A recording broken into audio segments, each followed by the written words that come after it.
तीसरी तिमाही के नतीजों के बाद यस बैंक एक बार फिर से निवेशकों की रडार पर आ गया है। मुनाफे में 55% की मजबूत सालाना बढ़ोतरी के बावजूद शेयर 3% से ज्यादा टूट गया है, जिसने बाजार को चौंका दिया। सवाल यही है कि जब प्रॉफिट बढ़ा तो गिरावट क्यों?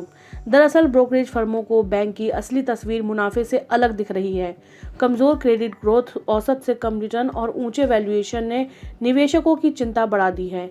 यही वजह है कि नतीजों के बाद भी यस बैंक पर भरोसा कमजोर नजर आ रहा है। यस बैंक के शेयर सुबह 23 रुपए पर खुले और इंट्राडे में 22 रुपए का लो लगा दिया।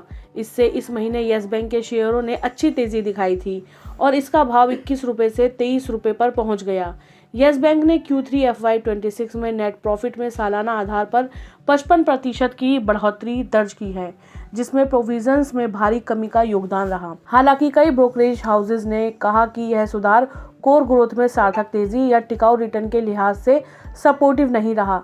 घरेलू ब्रोकरेज फर्म आनंद राठी का मानना है कि यस बैंक के रिटेल बिजनेस में अब भी दबाव बना हुआ है और बैंक का रिटर्न ऑन इक्विटी औसत से नीचे है। उनका कहना है कि तिमाही मुनाफे में जो बढ़ोतरी दिख रही है वह मुख्य रूप से प्रोविजन घटने की वजह से है, न कि बैंक की कमाई की गुणवत्ता में किसी बड़े या स्थायी सुधार से। वहीं एमके ग्लोबल ने भी 20 रुपए के टारगेट प्राइस के साथ यस बैंक पर सील रेटिंग बरकरार रखी है। ब्रोकरेज का कहना है कि रिटेल सेगमेंट में कमजोर प्रदर्शन के कारण बैंक की क्रेडिट ग्रोथ सालाना करीब 5% की रह रही है, जिससे यह अपने प्रतिस्पर्धी बैंकों से पीछे बना हुआ है।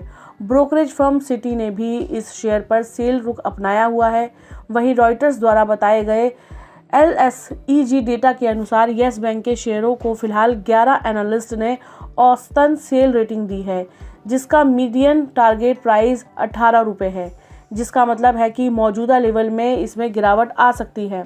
यस बैंक के रिकंस्ट्रक्शन के साथ एसेट क्वालिटी और बैलेंस शीट को जरूर साफ किया है, लेकिन कमाई की मजबूती अभी सवालों के घेरे में है। ब्रोकरेज हाउस मानते हैं कि Q3 का मुनाफा अस्थायी राहत है, जो कम प्रोविजनिंग से आया है, न कि मजबूत बिजनेस ग्रोथ से।